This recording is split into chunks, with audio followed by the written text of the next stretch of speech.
آزاد جموں و کشمیر قانون ساز اسمبلی کے عام انتخابات کی تیاریاں بھرپور انداز میں جاری ہیں۔ انشاءاللہ الیکشن کمیشن آف آزاد جموں و کشمیر کی جانب سے جاری کردہ انتخابی شیڈول کے مطابق انتخابات اپنے مقررہ وقت پر منعقد ہوں گے اور اس شیڈول میں کسی قسم کا کوئی رد و بدل نہیں ہوگا۔ حکومت آزاد جموں و کشمیر اپنی آئینی اور قانونی ذمہ داریوں سے پوری طرح آگاہ ہے اور تمام متعلقہ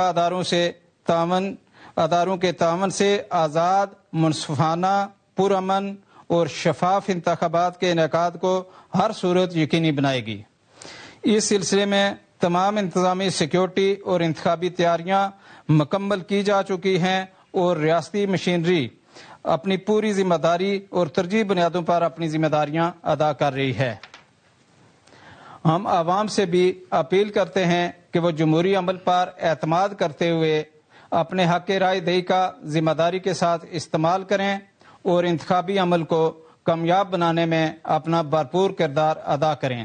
تاکہ ان کے منتخب نمائندے قانون ساز اسمبلی میں پہنچ کر عوام کی خواہشات، ترجیحات اور مفادات کے مطابق قانون سازی اور عوامی خدمت انجام دے سکیں۔ اب میں آزاد کشمیر کی موجودہ لا اینڈ آرڈر کی صورتحال کے حوالے سے میں اپنے کولیگ عرفان مسعود کشفی صاحب جو آزاد کشمیر پولیس کی نمائندگی کرتے ہیں ان سے گزارش کروں گا کہ وہ موجودہ لا اینڈ آرڈر کی صورتحال کے حوالے سے آپ کو بریف کریں۔ جیسا کہ سیکرٹری صاحب نے بھی بتایا اور ہم سب اس بات سے واقف ہیں کہ لا انفورسمنٹ ایجنسیز خصوصاً آزاد کشمیر پولیس کی بنیادی ذمہ داری امن و امان برقرار رکھنا، عوام کے جان و مال کا تحفظ، قانون کی عملداری اور شہریوں کی زندگی کو سہل بنانا ہے۔ اسی ذمہ داری کے تحت جو عوام کے لیے زندگی کے کچھ مسائل پچھلے 1.5 ماہ سے چل رہے ہیں اس کو آسانی لانے کے لیے جو شاہراہات اور رابطہ سڑکیں تھیں ان کو بحال کر کے آمد و رفت کو بحال کرنے کے سلسلے میں آپریشنز کیے گئے۔ سب سے پہلے شجاع آباد کے مقام پر جب قائم رکاوٹوں کو ہٹانے کی کارروائی شروع کی گئی تو اس دوران مسلح شرپسند عناصر کی طرف سے قانون نافذ کرنے والے اور سیکیورٹی اہلکاروں پر فائرنگ کی گئی جس کے نتیجے میں کئی اہلکار زخمی بھی ہوئے، اور اس کے علاوہ جو آس پاس کے علاقوں میں عام شہری تھے وہ بھی اس فائرنگ کی زد میں آئے، اور اس میں بھی کچھ ایسی اطلاعات ہیں کہ جس میں کچھ افراد زخمی بھی ہوئے ہیں اور کچھ جہاں بھگ بھی ہوئے ہیں۔ اسی تسلسل میں 11 جولائی کو ارجا جنڈالہ کے مقام پر بھی راستوں کو بحال کرنے کے لیے کارروائی کی گئی۔ اس دوران بھی ایسے عناصر کی طرف سے فائرنگ کی گئی اور جو ڈوزر آپریٹر تھا وہ اس فائرنگ کی زد میں آ کر زخمی بھی ہوا، اور جب اس کو محفوظ مقام پر منتقل کرنے کی کوشش کی گئی تو سیکیورٹی فورسز پر بھی فائرنگ کی گئی جس کے نتیجے میں پھر مزید اہلکار ہلاک ہوئے۔ اور اس پورے واقعے کے دوران کچھ معصوم شہریوں کے زخمی اور جاں بحق ہونے کی بھی اطلاعات ہیں، مختلف اور متضاد اطلاعات ہیں اس بارے میں، تو ان کی بھی متعلقہ ادارے جائزہ لے رہے ہیں۔ تاہم ایک بات جو ہم بالکل کلیریفائی کرنا چاہتے ہیں کہ ان تمام کارروائیوں کا مقصد کسی صورت بھی تصادم یا محاذ آرائی نہیں تھا، بلکہ اس کا صرف اور صرف مقصد ایک ممکنہ انسانی المیے سے بچنا، عوام تک خوراک، ادویات اور دیگر اشیاء ضروریہ کی ترسیل کو یقینی بنانا اور معمولات زندگی بحال کرنا تھا۔ لیکن بدقسمتی سے جب بھی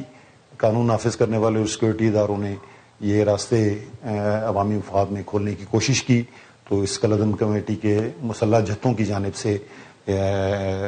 اس کی مزاحمت کی گئی اور اس پر فائرنگ کی گئی قانون نافذ کرنے والے سیکورٹی اداروں پر۔ تو یہ صورتحال نہ صرف امن و امان بلکہ عام شہریوں کے جان و مال کے حوالے سے بھی انتہائی ایک سنگین چیلنج اب بن چکا ہے۔ اور اسی تناظر میں ایک سوال جو ہم سب کو اٹھانا چاہیے کہ اگر اس جو تحریک ہے اس کا بیانیہ ایک پرامن اور بنیادی حقوق کی تحریک کا ہے تو پھر ایسے جو عوام کی